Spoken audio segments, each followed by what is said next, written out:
Hey, so I've got a bass guitar here, and the cord plug broke. So there's actually nothing here. I'm presuming inside there are still the wires, but the external part is all gone.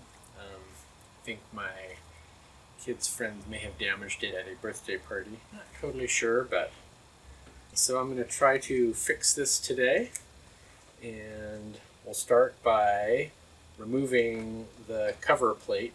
See how that goes. It'll be easier, I think, to pull stuff off if the strings are loosened. So I'm going to go ahead and do that here. Now, I've never done this repair before, so this will be an experiment. We'll see how this actually goes. But I've got a replacement Pure Tone gold output jack for the bass guitar. It's actually a nicer quality one than the one that came with this bass guitar. That's just a few bucks. I got that at Sweetwater Sound, but you can get that online at Amazon as well. Okay, so I've got a handheld power drill here.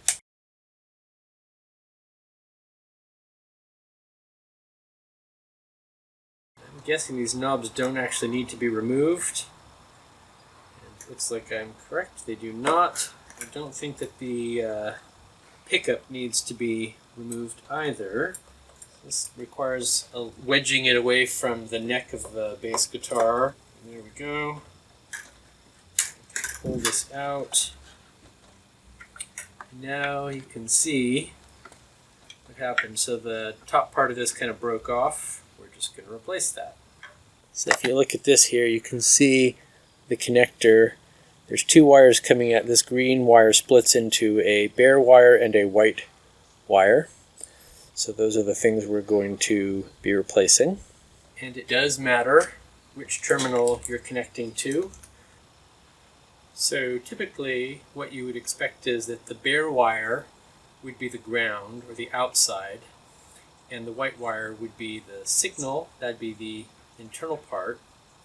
And so I can confirm that by using an ohm meter. So when I touch the bottom portion, which is what the cable, that's the signal part, touches, and I touch the white wire, my ohm meter reports 0 ohms of resistance. Actually, it reported 0.3 ohms because nothing is going to be totally zero. And when I do the same thing on the ground portion, which is the bare wire, and then I touch to the outer part of the cable, similarly it reports, okay, this time it's 0.1 ohms, so basically 0 ohms. So I've got continuity between the white wire and the base part, and the bare wire and the outer part of the cable. So that's what we're going to want to make sure we do when we wire up to the new connector. I'm going to use the soldering iron, which hopefully is heated up, to remove the existing wires. So it's nice and warm, easily comes undone. And generally we want to heat the solder and not the wires, because if we heat the wires we can sometimes melt the insulation.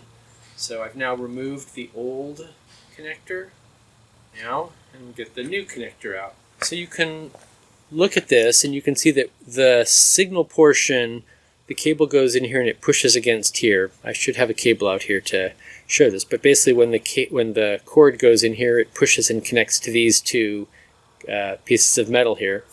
And you can actually see which piece of metal connects to which one of the terminals. That's going to be the signal, and then the one that connects to the outside is going to be the ground. It's also good, just to be safe, to confirm that with your ohm meter, just because sometimes it can actually be tricky to see. So I'm going to use my ohm meter and I'm going to confirm that. Now, in my case, there's enough bare wire that I don't need to strip the wire. If you didn't have that, you might need to use a wire stripper to get a little more wire showing. But in my case, I think I've got plenty of wire here, so I'm just going to use the existing wire.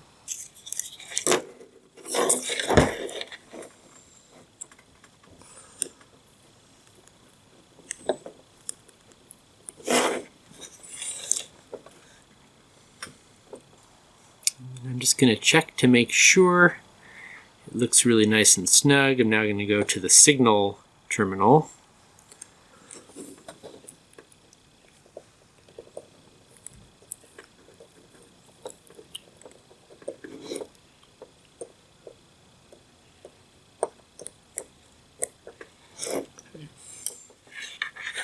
I think we got a pretty good connection there. It's probably a good time to confirm that you got the wiring correct, so you could use your ohm meter just to check before you close everything up. So I'm going to go ahead and undo the screw top here, and then there's a washer as well, which I will pull off. Slide this through plastic part, and we will discover that it is a different size than the previous one. That was not something I expected, so in order to get that through, I will actually have to make the hole slightly bigger.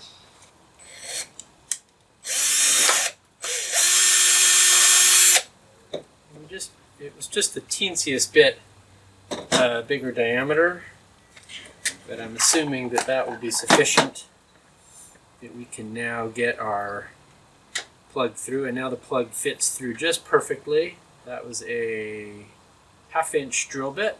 I put the washer on top, put the nut on top of that, screw that on. What I'm going to use is a vice grip on the bottom, so I'm just going to gently hold it there. I don't need a whole lot of pressure, and I don't want to damage the cable. And then on the top I'm using an adjustable wrench, which I will just loosely put around the nut, and then I will tighten it. Not super snug, just enough there.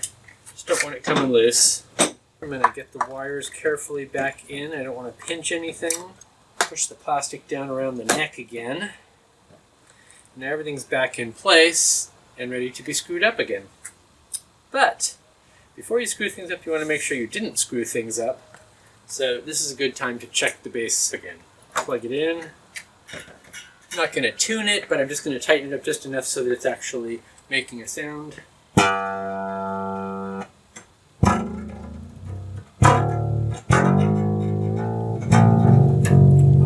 There's no noise, no crackle. It's working perfectly. Screw it up and we're done. On my drill, I have a force adjuster. Oh, there's a better term for it. I can't remember right now. But basically, it's the thing that makes sure that you don't screw too hard. So I'm going to turn it to the lowest setting because these screws do not need to be in tight, and I don't want to accidentally over-tighten them.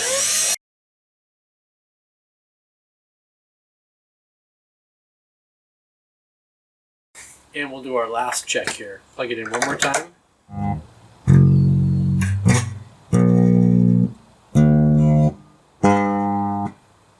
Perfect, no buzz. The repair is complete.